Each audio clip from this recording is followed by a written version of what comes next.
Okay, this class is dedicated to Rachalea Bas Rav Chaim Tzvi. We're continuing in Maalos Hatorah. Okay, so today we're starting a new idea. For those of you who have the books, we're on page Yud Zayin.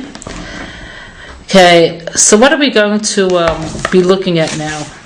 So we finished talking about how Torah causes things to grow. We spoke about all of the ideas concerning reproduction. We spoke about the way the world itself is sustained by Torah.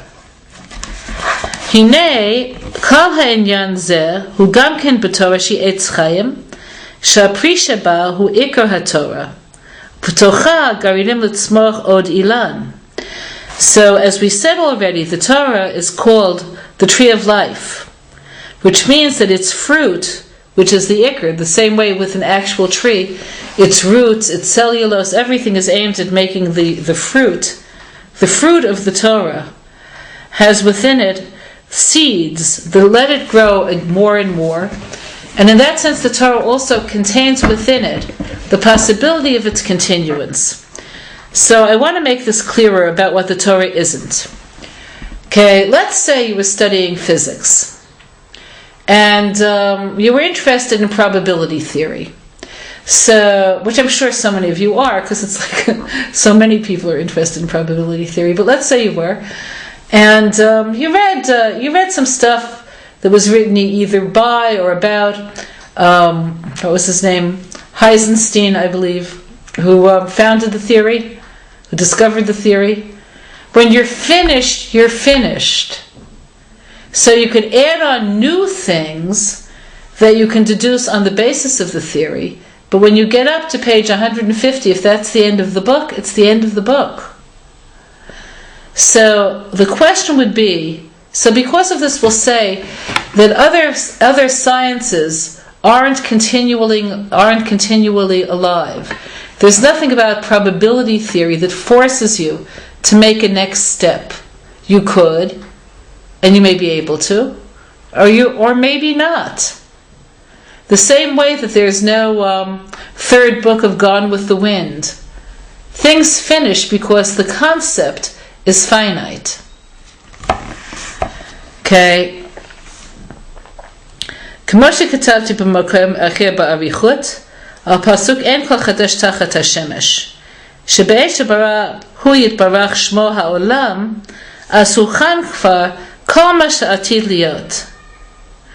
So in the physical world, he had explained to us already that there's nothing new under the sun. What does that mean?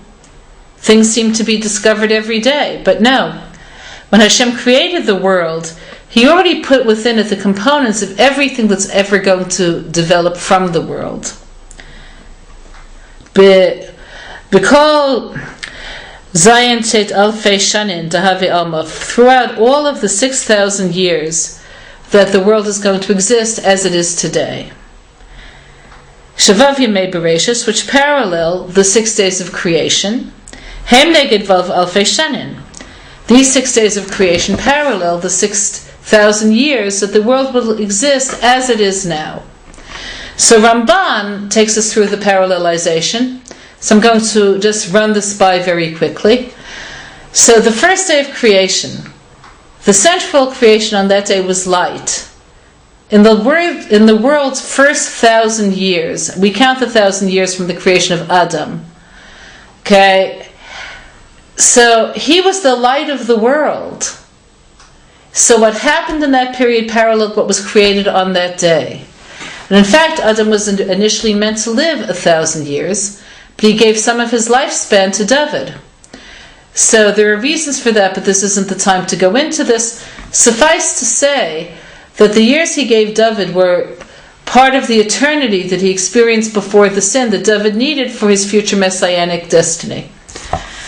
Okay, the second day of creation, what was the most significant thing? The separation between the higher and lower waters. The spiritual waters that sustain the spiritual side of reality, that are invisible to the eye but are known by the soul, the mind, and the heart, and the physical waters, H2O. So this empty space is filled either with faith or doubt. So the most central event in the next 1,000-year period was, of course, the Great Flood.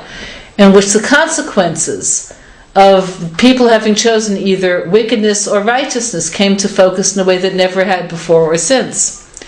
The third day of creation was the day of fruition. Everything that grows came into being. So in that next 1,000-year period of time, you have the fruition of human potential. You have the lives of the Avos, the Imahos, the Shvatim, Yosef, the descent to Egypt, the exodus from Egypt, demonstrating that Hashem is there, cares, could break the rules, Matan Torah, so that we know the rules of life, building the Mishkan, and the beginning of the age of entrance to Eretz Yisrael. This is all in 1,000-year period. Okay, the next 1,000-year period parallels the fourth day of creation. The fourth day of creation was the day in which the two great luminaries came into being, the sun and the moon. The sun which generates its own power and light, and the moon which reflects it.